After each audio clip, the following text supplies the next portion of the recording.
बिस्मिल्लाहिर्रहमानिर्रहीम। इल्म जे नूर साईं सही रब जी वाखाण थींदी।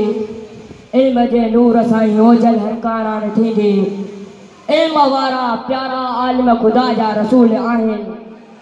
इल्म जे नूर साईं रोशन सॼी मादान थींदी। जनाब सदर अंधनि इंसाननि खे इल्म जे नूर सां सही राह ॿुधाईंदा मुक़दस क़ुरान उस्ताद साहिबो ऐं महफ़िल में गुलनि जी कोमल जहिड़ा कॉन्फिडेंस जहिड़ा मासूम ऐं पाक हमदर्द साथियो अस्सलामु अलैकुम। जनाब सदर शुरून अज़ीम अलीमुल खबीर जे मुक़दस नाम सां जेको असांजे क़ल्ब में उभरंदड़ आहे हर नियत ऐं सोच खां आगाह आहे। मतिलब त शुरून समीर बसी जे नाम सां जेको हर शइ जो इल्मु रखे थो। इल्मु नूर आहे, इल्मु सुरहान आहे, इल्मु ताक़त आहे, इल्मु मंज़िल आहे, इल्मु मक़सूद आहे, इल्मु काइनात आहे, इल्मु अज़ल आहे, इल्मु अबद आहे, इल्मु क़ुरान आहे, इल्मु अल्लाह आहे, इल्मु अल्लाह जी राह ॿुधाए थो, इल्मु पंहिंजा हक़ वठणु सेखारे थो, इल्मु ज़ालिम ख़िलाफ़ तलवार आहे त मज़लूम जी ढाल आहे, इल्मु हीरो जो हौसलो आहे त मुख़लिसनि जी उमेद आहे। मतिलब त पंहिंजी जीजा जी हंज गावी दे धरती माता जी हंज ताईं, धरती मां जी हंज गावी दे जन्नत जे बागनि ताईं हर हंधि हर शइ इल्मु आहे। इल्मु खां सवाइ नाकार आहे, इंसान नामुकमिल आहे।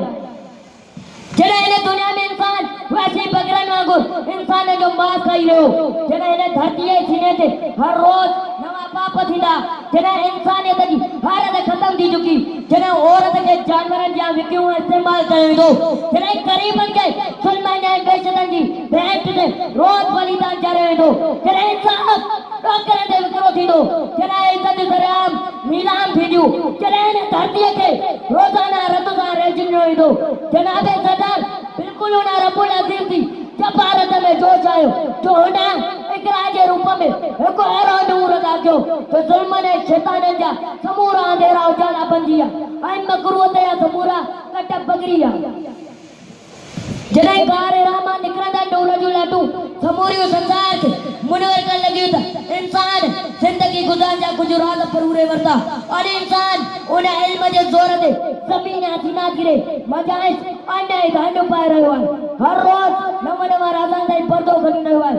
ऊचनि ऊचनि पर्वतनि जा कंद कपे मजाइस पूरल खज़ाना ॿाहिरि कढी रहियो आहे और इंसान उन इल्म जे रहमतुनि ऐं बरकतुनि सां हीअ काइनात तस्कीर करे रहियो आहे ऐं खिलाई पोलारनि ते कादे थी रहियो आहे।